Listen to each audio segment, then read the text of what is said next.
আমরা আজকে এক দফার দাবিতে আজকে এখানে হাজির হয়েছি।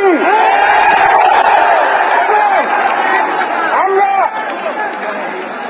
জীবনের নিরাপত্তা, বাংলাদেশের মানুষের জীবনের নিরাপত্তা, সমাজের ন্যায় বিচার প্রতিষ্ঠার জন্য আমরা এক দফার সিদ্ধান্তে উপনীত হয়েছি।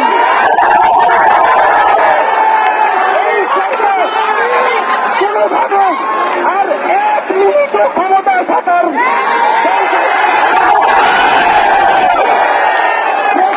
বলেছে গণভবনের দরজা খোলা আছে।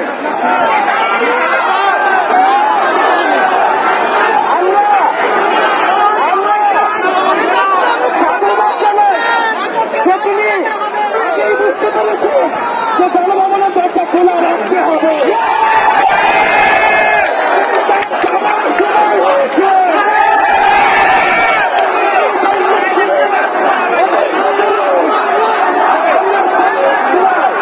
আমরা আপনাকে উৎখাত করার জন্য আসবো।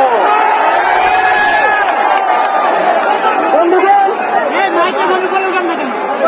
আমরা খুবই স্পষ্ট কথা, শুধু শেখ হাসিনাকে পদত্যাগ করলেই হবে না।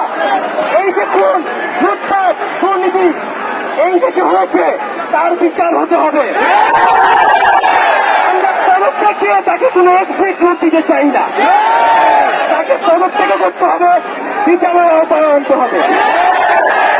এবং শুধু শেখ হাসিনা নয়, পুরো মন্ত্রী পরিষদ, সরকার সবাইকে পদত্যাগ করতে হবে।